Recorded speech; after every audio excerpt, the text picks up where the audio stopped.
The text came at 2:03 p.m. No warning. No warm-up. Just one cold message. This isn't working anymore. The money's been moved. Screenshot attached. Your stuff's in storage. I'm done. I stared at my phone, thumb hovering above the screen like maybe the message would change if I didn't look away. It didn't. My name is Preston Hale. I'm 54 years old. I live in Chicago. And until exactly 1 minute ago, I thought I was a married man. I was standing in the middle of our high-rise condo, or, I guess, my condo now, still in the clothes I wore to the gym that morning. The place was quiet, almost sterile. No TV on. No music playing. Just the kind of silence that crawled into your ears and echoed when you breathed. I opened the attachment. A screenshot of our joint account. Balance, 0. Below it, another image, a wire transfer to an account I didn't recognize, timestamped at 11:46 a.m. Then a third photo, a numbered storage receipt. There was no, I'm sorry. No, we need to talk.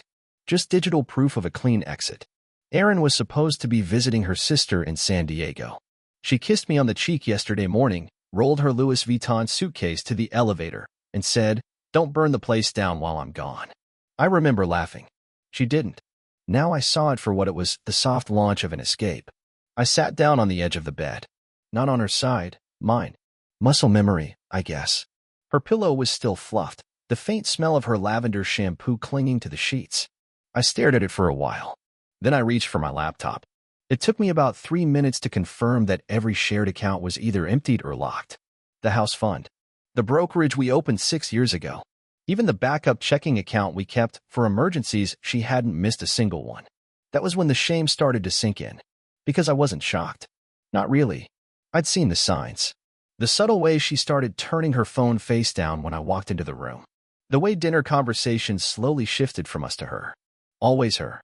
Her business, her plans, her followers. The laughter that stopped coming. The way she forgot to wear her ring some days. How she left me on read when I sent pictures of the stupid dog I never wanted but ended up loving. The night she forgot my birthday? That should have been the moment. Instead, I told myself she was busy. That work came first. That maybe the surprise was coming later. It never did. What hit me wasn't the betrayal. It was the logistics. Erin didn't leave me like a woman breaking a heart. She left me like a woman closing a file. I'm a financial crime consultant. My entire career is built on catching people who think they're smart enough to steal and cover their tracks. And now, sitting in my own home, scrolling through frozen accounts and digital crumbs, I realized what hurt most wasn't that she left. It's that she thought I wouldn't notice how cleanly she did it. This wasn't some messy emotional blow-up. This was planned. Methodical. A year in the making, at least. Small withdrawals. New credit lines in her name. A quiet siphoning of shared assets that looked like routine activity, until it didn't. She used my trust as her camouflage. She timed it for when I'd be distracted, end of quarter, new case coming in, 3 out-of-state audits. She knew exactly where I'd be. And more importantly, where she wouldn't. I picked up my phone. Scrolled past her name. No way in hell was I calling her. Not now. Instead, I typed 2 words. Good luck. Then I opened a private email thread. One I hadn't touched in nearly 4 years. The subject line was simple. Backup protocol in case of emergency. My brother, Marcus, created it with me during a vacation that went south. We were drinking in a tiny lake house in Michigan, both freshly divorced and full of cynicism, joking about what we'd do if it ever happened again. Only, we didn't joke. We planned. Quietly. Legally. Strategically. I typed out a new message. Trigger protocol. She's pulled the plug. Game on. I hit send. Then I stood up. Took a deep breath. And for the first time in 15 years, I realized I had nothing left to lose and everything to gain. It's strange what your brain does after a shock. You'd think I'd be angry, broken, scrambling to fix things. Instead, I sat there, back against the closet wall, remembering the first time Erin mentioned she wanted to start her own business. That was about 12 years ago.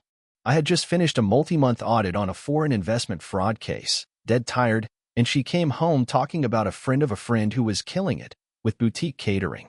She wanted in. I barely looked up from my laptop when I said, "Let's do it." That's all it took. A nod from me and a blank check. I paid for the first commercial kitchen rental, the logo design, the website, the branded aprons. I didn't ask for a business plan. Hell, I didn't even ask how she was going to make money. I just assumed she'd figure it out, and I wanted her to feel supported. Support. That's what I called it. Even as it became something else. Erin didn't want a partner. She wanted a patron. It wasn't overnight. The change. At first, she'd bounce ideas off me, theme menus, influencer events, maybe a side project like cooking classes or pop-up dinners. She'd take photos with the food, pose next to other trendy entrepreneurs, tag me once in a while if I left a comment. But over the years, something shifted. Her feed became glossier. Her wardrobe got more expensive. I'd ask about bookings and she'd say, "It's handled." Ask about taxes and she'd wave me off. The accountant's got it. What accountant? My name stopped appearing on event paperwork. My email was removed from the business website. When I asked about it, she'd say, "It's cleaner this way. You don't want people thinking you're involved in case there's a mistake, right?" Right. I went from cosigner to silent investor to footnote. And still, I told myself this was marriage. You ride the waves. You believe in each other. My brother Marcus saw it coming. He sat me down 3 years ago after we'd both had a few too many scotches and said, "You're being bled dry, President." I laughed. You think she's scamming me? I think you'd catch this scam in 5 minutes if it wasn't happening in your own house. I didn't say anything. Just poured us another round. That night, I didn't sleep. I started going through our finances the next day, not the usual glance, but the kind of forensic review I do for clients. That's when I saw it. Not fraud. Not outright. Just erosion. Multiple business cards tied to the same entity. Strange reimbursements. Credit charges that didn't match her event schedule. Private payments to boutique PR firms, personal stylists, high-end coaches with zero professional credentials. All categorized under brand development. It wasn't illegal. It was just stupid. And expensive. That's when I knew I needed to do something. Not confront her. That wouldn't change anything. I needed to build a wall. Quietly, I shifted my retirement funds to a private trust with Marcus listed as trustee. I created a holding company with a generic name and transferred ownership of my consulting firm to it. I split off my real estate assets, started dissolving the old accounts, consolidated the assets I truly cared about under my own name, out of reach. And she never noticed. Because she stopped asking. Or maybe she stopped caring. There was one moment that cemented it for me. My birthday, 2 years ago. She was in the kitchen posting an Instagram story about a VIP tasting she was hosting that weekend. She didn't even realize I'd walked in. I stood there waiting for her to turn around. She didn't. "Did you forget something?" I asked. She looked up, confused. "My birthday," I said. "Oh," she said. "Shit. I'm sorry. I thought that was next weekend." She said it like I had changed the date without warning. Like I was being unreasonable. We didn't talk much the rest of that night. That was the final crack. The one where I realized I was living beside her, not with her. That I wasn't a husband anymore. I was a resource. And when a resource loses its usefulness, it gets replaced. So I finished what Marcus and I started. We created shell layers, routed accounts through staggered access points, made sure nothing linked directly back to me unless I wanted it to. I even built out a hypothetical divorce scenario, tested settlement strategies, ran asset simulations, identified vulnerabilities. Erin always thought she had the upper hand because she understood her own game. She didn't know I was playing a different one. She became obsessed with image, the clothes, the followers, the social calendar. I became obsessed with insulation, legal protection, risk modeling, strategic disappearance of shared visibility.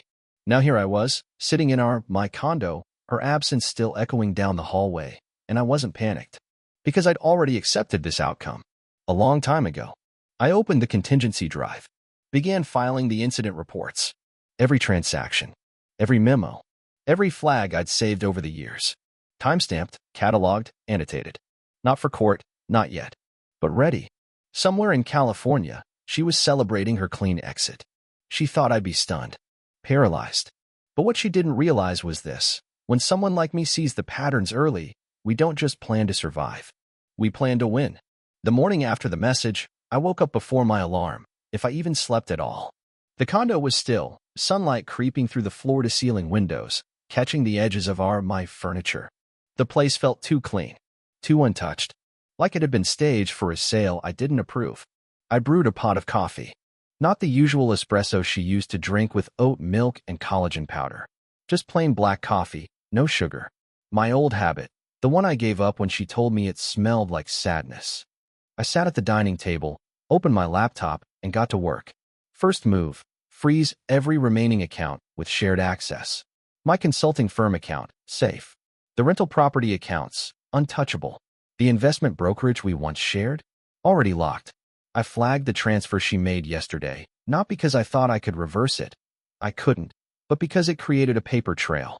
I submitted a fraud alert, citing suspicion of coercion. It wouldn't do much today, but in court, it would mean everything. Second move, called my lawyer, Laura Morris.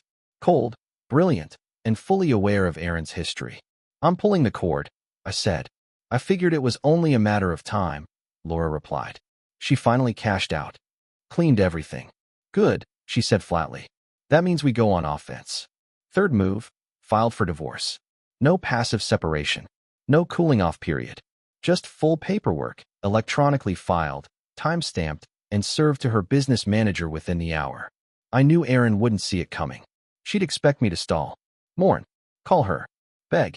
Instead, she got a legal notice in her inbox while she was sipping matcha and posting filtered selfies with palm trees in the background.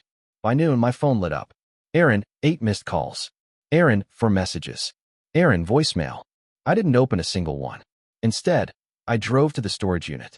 It was on the south side, far from anything Erin would ever set foot near, even for charity. I showed my ID to the sleepy kid behind the counter. He slid me a clipboard without looking up. Unit number 1146. 1 month prepaid. No forwarding address. Just a printout with my name and a 4-digit code. I walked down the corridor, the fluorescent lights buzzing faintly. The smell of dust and cardboard filled the air. I opened the unit. One corner, my golf clubs. The ones I hadn't touched since we started hosting weekend branding brunches instead of going outside. My old leather armchair. A framed photo of my father, the one she insisted didn't fit the aesthetic of the condo. And 2 boxes labeled Preston Miscellaneous. That was it. 15 years of marriage. Boiled down to a couple boxes and a locker smaller than my walk-in closet. I sat on the concrete floor, pulled one box toward me, and opened it. Inside, a watch I thought I lost, 2 sweaters that still smelled faintly like cedar, a handful of birthday cards I gave her over the years, unopened, still in their envelopes, and a stack of old photos I hadn't seen since we moved. She hadn't packed any of the new stuff. The furniture, the rugs, the modern art prints we picked up in Montreal. Just the things that were mine before her. Erased. Like I was a footnote in my own story. The phone buzzed again. I didn't look at the screen. I knew what was coming next. Erin never left anything halfway. She would have planned this exit for months. Maybe a year. That wire transfer wasn't a last-minute move. It was the last chess piece.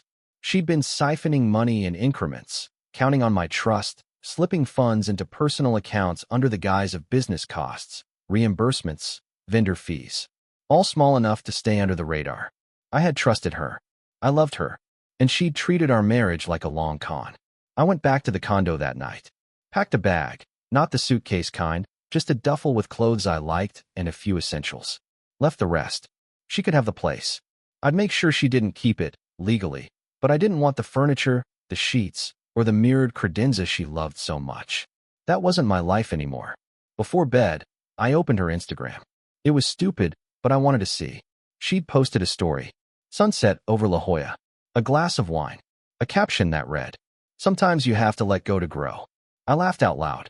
Not the bitter kind. The kind you let out when something is so absurd, you don't even have the energy to be angry. I tapped to the next slide. A man's hand. Lightly tanned. A silver bracelet. Not mine. Of course. It didn't take long to find him. Callum West. Holistic success coach. Founder of something called Elevate 360. A motivational speaker, personal brand expert, and, according to his public financials, $120,000 in debt, with 2 failed LLCs and a history of unpaid business loans. Erin's new prize. I leaned back in my chair, took a slow sip of water, and smiled. She thought she'd won. But Callum was built on flash, not structure. No revenue stream. No capital. Just followers and borrowed time. And the man didn't realize that the life he was building, the one Erin was bankrolling with my money, had just entered my jurisdiction. She tried to erase me. She forgot who I am. 3 days after the text, Erin showed up at my office. She didn't call first. She didn't make an appointment. She just walked through the glass doors like she still owned the world and like she hadn't gutted my life over Wi-Fi from California. "Hi, Preston," she said with a tight-lipped smile, stepping into the lobby. She wore designer sunglasses inside her usual armor when she needed to feel in control. "Can we talk?" My assistant looked at me from across the room. She already knew what this was. Everyone in the building did. That's the thing about financial offices. Secrets don't stay secret when everyone reads the fine print for a living. I nodded. "Conference room." We didn't speak as we walked down the hall. I opened the door, gestured for her to enter, then followed and closed it behind us. She slid her sunglasses up onto her head. Her eyes were sharp, calculated, not red, not swollen, not sad. This wasn't a woman trying to repair a marriage. This was a woman trying to rewrite the narrative. "I think you overreacted," she said as soon as we sat down. "We could have handled this better." "You're not here to talk about that," I said calmly. She blinked. "You're here because you thought I'd be quiet. And now you're hearing rumors." She hesitated, just long enough to tell me I was right. "I don't know what you think you're doing," she said finally. "But if you're trying to ruin my reputation—" "I'm not trying," I cut in. "I'm letting the facts do it for me." She scoffed. "What facts?" I slid a folder across the table. She didn't open it. "That's a forensic breakdown of the past 14 months of our financial activity," I said. "Withdrawals, transfers, credit activity, business reimbursements. You'll notice certain charges, wellness retreats, gift cards, Instagram ads, beauty PR, were funneled through the joint account and later categorized as business expenses under a name you dissolved last year." She didn't say a word. I also traced payments to a man named Callum West. 3 of those payments were disguised as vendor services. One was labeled Creative Consulting and sent on the same day he posted a photo with you in Napa. She crossed her arms. "You had no right to go through my records." "No," I said, "but the fraud department did. And your business isn't registered as a separate marital asset, meaning any funds you moved from our accounts without consent are subject to marital accounting laws. So yes, I had every right." Her jaw tightened. "I'm not pressing charges," I continued. "Yet. But if you want to keep playing this like I'm the one who started it, you'll be giving me no choice." Erin leaned forward. "You're trying to scare me." "No," I said, staring straight at her. "I'm trying to give you the dignity of walking away before this gets worse." She stood, visibly shaking now. But it wasn't fear, not the real kind. It was ego. Her control was slipping. She wasn't used to it. "You're making a mistake," she said through gritted teeth. "You think you can just erase me?" "No," I replied. "But I can make sure your followers know who paid for the lifestyle they're emulating." That stopped her. She glared at me like she wanted to scream. Instead, she turned on her heel and left the room without another word. Later that day, her lawyer called mine. The tone was aggressive. Demands. Threats. Implications that Erin would go public with private details if I didn't agree to a favorable financial split. She didn't say the words blackmail, but it wasn't far off. Laura, my attorney, smiled when she hung up. "They're panicking." They should be. That weekend, Erin posted a video. A long one. No makeup, soft lighting, emotional music underneath. "I've been going through something really hard," she said, her voice cracking perfectly. "When people betray your trust, you start to wonder if love was ever real." She painted herself as the victim, carefully avoided specifics. But the comments were already flooding with sympathy. That's how she operated: manipulate first, confess later if absolutely necessary. I didn't respond. I didn't need to. Instead, I let her play it out. I started getting texts from mutual friends. Neutral ones. The types who'd once told me Erin was so inspiring and killing it as a boss. Now they were checking in with soft messages like, "Just want to say I hope you're okay," and "Heard you're going through something." I responded to none of them. Because that's what power looks like when you've been underestimated for years. Silence. Not revenge. Not shouting. Just the calm knowledge that every word they speak digs them deeper. Erin could flood the world with curated sadness. But all I had to do was let her lawyer keep talking. Let the records show what she did. And they would. The real battle had just begun. And she didn't even realize she'd already lost the first round. By the end of that week, Erin had gone quiet. Publicly, at least. She kept posting wellness content, journaling tips, staying grounded during chaos, fake laughing in reels with Callum, but behind the scenes, her lawyer was firing off emails like a scarecrow on fire. Threats about undue financial manipulation, vague accusations of emotional abuse, and one truly laughable sentence that read, Our client maintained she was acting in good faith as co-manager of the household economy. Co-manager? She hadn't paid the electric bill in 6 years. That's when I looped Marcus in directly. We met at his office, which looked more like a secure command center than a workplace. He worked in cyber intel for private firms, not exactly government, not exactly civilian. Somewhere in between. He shut the door and gestured to his screen. "All right," he said, cracking his knuckles. "Time to turn this into a forensic autopsy." I gave him the folder I'd been building, screenshots, flagged transactions, company names, social media links. He didn't say much, just started typing, the glow from his monitors dancing in his glasses. 2 hours later, he turned to me. "You're not gonna like this." He pulled up a web of data, company registrations, bank accounts, IP logs, credit pulls. "She's not just supporting Callum," he said. "She's keeping his entire operation alive." Turns out, Callum wasn't the successful self-made guru he pretended to be. He was over-leveraged, in debt to his knees, and holding together his so-called coaching empire with duct tape and DMs. His websites were mostly templates, his client list padded with fake testimonials, and his LLC had bounced 3 checks to a digital marketing firm in Miami. But that wasn't the worst part. "Look at this," Marcus said, enlarging a file. It was a PDF. A loan agreement. Erin's signature. Callum's company. A 6-figure equipment loan, co-signed under her legal name, with marital status listed as married and Preston Hale named under assumed financial partner. I blinked. I never saw this. Marcus shook his head. "You wouldn't have. She forged your implied consent. Didn't use your name as a co-signer, but the lender clearly believed your estate was collateral." My chest tightened. "She used me as a ghost guarantor." "Exactly," Marcus said. "And worse, there's more than one." By the time we finished pulling records, we'd found 3 separate contracts, each referencing Preston indirectly. In one, she listed our condo as a shared asset, claiming partial ownership without naming me. In another, she linked Callum's business expenses to our joint income tax return from 2 years ago, which she never filed. It was more than betrayal now. It was criminal exposure. "She's opened the door to financial liability in your name," Marcus said. "If Callum defaults, and they investigate the paperwork, you could get pulled into collections, liens, even a court summons. Especially if they think you were part of the arrangement." "I wasn't," I said flatly. "Doesn't matter," he replied. "Not to the banks. Or the lawyers. It's what they can prove. Or pretend to prove." I sat back in my chair, staring at the wall behind his desk. I wasn't thinking about Erin. Not anymore. I was thinking about the moment this shifted, the precise line between a messy divorce and full-on fraud. It wasn't when she left. It wasn't even when she drained the accounts. It was when she decided to use my name as cover. "She knew exactly what she was doing," I said quietly. Marcus nodded. "She thought you'd never look. That you'd be too stunned to dig. She didn't just betray me emotionally. She bet everything on the idea that I'd stay passive. That I'd be too proud or too blindsided to track where the money went. But I'm a fraud analyst. I don't panic. I investigate. Can you isolate anything else?" I asked. Marcus cracked his neck and smirked.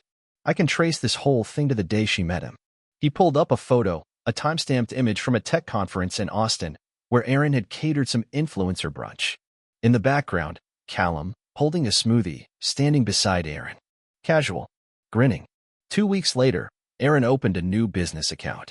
That same week, the first payment was made to Elevate 360 Consulting. She'd been funding him from the start. I left Marcus's office just after midnight, armed with files, timestamps, evidence. The kind that didn't just tell a story, it proved one. The next morning, I forwarded everything to Laura. She called me an hour later.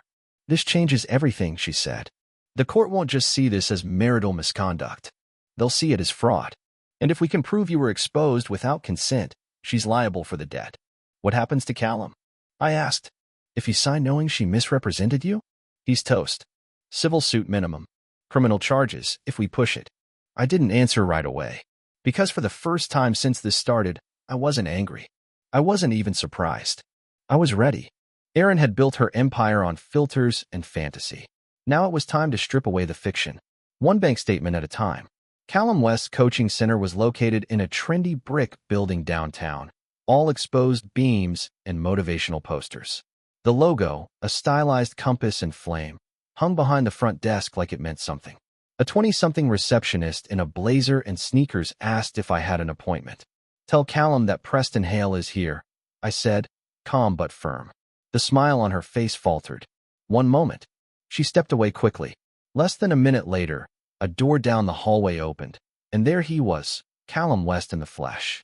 Hair styled to look effortless, a sharp blazer over a t-shirt with some vague slogan like "Design Your Legacy" printed across the chest. He walked toward me with his hand out, like we were old friends. "Preston, hey," he said, overdoing the charm. "I wasn't expecting. You were never supposed to meet me," I interrupted.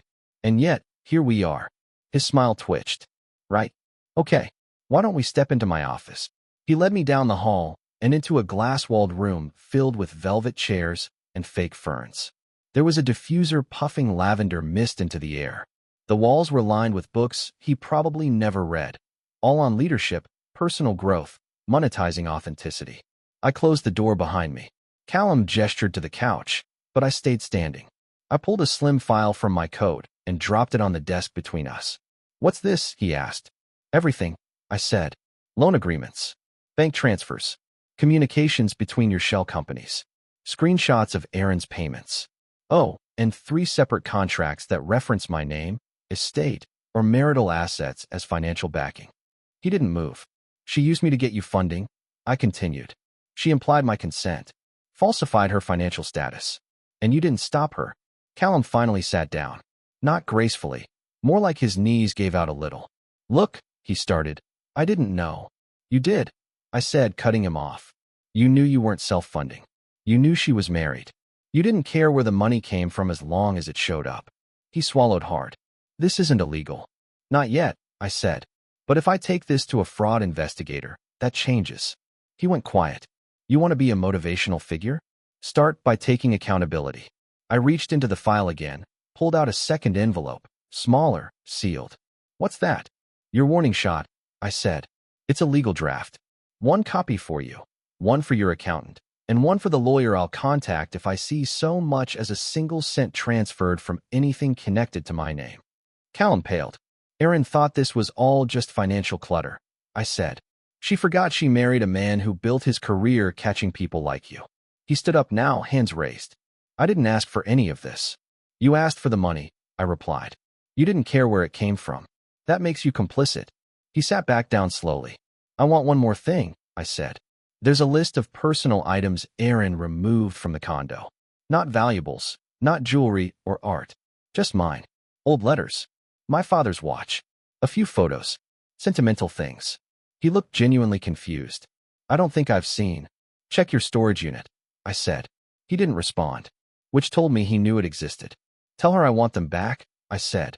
"Unopened, unscanned, untouched." What if she says no? Then I move from warning shot to full assault. Financial, legal, and reputational. Callum exhaled. "You're not bluffing." "No," I said. "I'm tired." I turned and walked out without another word. The next morning, a plain brown box arrived at my office. Inside, a folded flannel shirt I thought she'd tossed years ago, my dad's watch, a stack of photographs, a pair of cufflinks, and at the very bottom, a note in Erin's handwriting, barely legible. "Didn't think you'd notice. Guess I was wrong." No apology, no explanation, just a white flag in lowercase letters. She'd gotten the message. The war had turned. The mediation room was cold and neutral, beige walls, gray chairs, a single pitcher of filtered water on the table, like hydration might ease the tension. Erin walked in 10 minutes late with her lawyer, both of them dressed like they'd coordinated for a Vogue editorial. All sharp lines, effortless cool, and zero shame. I sat at the far end, next to Laura, who gave me a quick glance that said, "Stay still. We've already won." Erin didn't look at me at first. She sat down, crossed her legs, pulled out her phone, and started scrolling. Performance art. Her lawyer cleared his throat. "Let's begin," he said. "We believe this can be resolved amicably." "Let's pause right there," Laura said, voice even but firm. "Because we have a few documents to submit before we talk about amicable anything." She slid a folder across the table. Erin's lawyer opened it, glanced through the first couple of pages, then stopped. His expression didn't change, but I saw it, the flicker of panic. He flipped back a page, then forward again, as if double-checking the trap he'd just walked into. "This is," he said slowly, "a forensic financial report." "Yes," Laura said. It outlines over $200,000 in unauthorized transfers from our clients' shared assets, all routed to third-party accounts and business expenditures with no legal consent. He looked at Erin. Did you disclose these? Erin shifted slightly. They were business expenses. Laura continued. Additionally, the report includes 3 active business loans co-signed under the assumption of joint marital income, when, in fact, Mr. Hale never saw or signed those documents. That is bank fraud. If we take this to court, you're not just looking at divorce. You're looking at charges. The silence in the room was absolute. Erin's lips parted like she was about to speak, but her lawyer raised a hand. May I confer with my client? They stepped into the hallway for 3 minutes. When they came back, Erin looked less sure of herself. Still polished, but rattled. Her lawyer sat down and adjusted his tie. What are you proposing? Laura opened a second folder. Settlement agreement.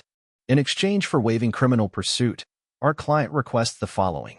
Erin assumes full responsibility for all outstanding debt tied to her business and her partners. She relinquishes any claim to spousal support. No alimony.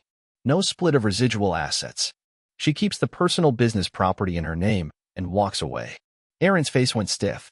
You're serious. You should be grateful, Laura said. This is mercy. Erin turned to me.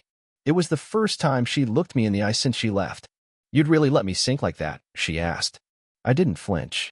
You handed me a screenshot of an empty account and told me to collect my things from storage. You made your choice. I'm just putting it on paper. She stared at the table for a long time. Then she picked up the pen. Let the record show, her lawyer muttered. My client signs under duress of legal pressure. Laura smiled. Your client signs because we have receipts. Erin scribbled her name, jaw tight, her signature hard and fast like she wanted it over with. It was done. Just like that. She pushed the folder away, stood up, and walked out of the room without a word. No parting shot. No apology.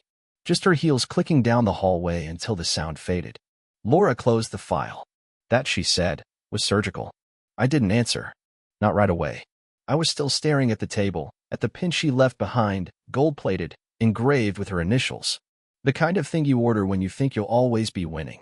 I picked it up, turned it once in my hand, then dropped it in the trash can as we walked out. Outside, the sun was sharp against the sidewalk. For the first time in a long time, I felt like I could breathe without scanning for traps. Erin had underestimated me. But more importantly, I had stopped underestimating myself. This wasn't revenge. This was closure. 2 months after the settlement, I moved into a smaller place on the north side of town. Nothing fancy, a 2-bedroom brick bungalow tucked between a hardware store and a bakery that smelled like fresh bread every morning. The kind of house you pass without noticing unless you're looking for peace. I didn't bring much with me. A few bags of clothes. Some tools. A box of old family photos. Erin hadn't contested any of it. She signed the agreement, vanished from my accounts, and slipped back into her filtered world. From what I heard, she and Callum had downsized too, but I didn't dig. I didn't care anymore. I started each day with coffee. The real kind. Strong, no creamer, no collagen, no overpriced beans with notes of stone fruit and oak. Just hot, bitter, and mine. Then I'd work on the house. One drawer at a time. Replacing old hardware. Repainting walls. Fixing cabinet hinges that had been ignored for years. There was something grounding about it. How simple it felt to tighten a bolt and know it would stay that way. I didn't jump back into work right away. My clients understood. Most of them had heard rumors anyway. Finance circles aren't big, and Erin's name had started to quietly vanish from vendor lists. Apparently, she tried to rebrand her business, new name, new logo, but the investors she needed weren't interested in fairy tales anymore. I let her be. I declined to press charges. Not because she didn't deserve it. She did. But I wasn't looking to win anymore. I already had. I had my life back. And that was enough. Marcus came by on weekends. We didn't talk about the case much. Mostly we grilled in the backyard, fixed up the fence, swapped stories about old jobs and clients who thought they were smarter than the system. You ever think you'll get married again? He asked one night, handing me a beer. I shook my head. I think I'll get a dog. He laughed. Better investment. One morning, I drove out to a quiet lake up near Wisconsin. Just me, a fishing pole, and a cooler. No phone calls. No spreadsheets. No contingency plans. I sat on the dock, watching the water ripple in the wind. It reminded me of being a kid again, when life wasn't about defense or damage control. Just sitting still, breathing in the world, waiting for something real to bite. That's the thing no one tells you about starting over. It doesn't feel like a movie montage. It's slow, uneventful, quiet. But in that quiet, you start to hear yourself again. I realized I didn't miss her. Not Erin. Not the woman she became. And not the life I'd built to impress someone who never once said, "Thank you." I didn't miss the high-rise views or the staged dinner parties. I didn't miss being told to smile in group photos or dress in colors that matched her brand. What I missed was simplicity. And now I had it again. I hadn't posted on social media since the day she left. I deleted every account, every tag, every trace. People reached out at first, but after a while, they stopped. That suited me fine. The ones who mattered still called. Everyone else? Let them wonder. A month later, I got a letter in the mail. Handwritten. No return address. Inside was a single page. I hope one day you forgive me. Not because I deserve it, but because I think you do. B. I folded it once, placed it in the bottom drawer of my desk, and never opened it again. Forgiveness didn't mean forgetting. It just meant I wasn't carrying it anymore. One morning, I opened the window and let the breeze in. I made coffee, walked barefoot through the house, and thought, this is enough. Not a mansion, not a showpiece, just a home. I wasn't rebuilding a life for anyone else. I wasn't performing. I was living. And for the first time in years, I didn't have to look over my shoulder. Because the only person I had to protect now was me.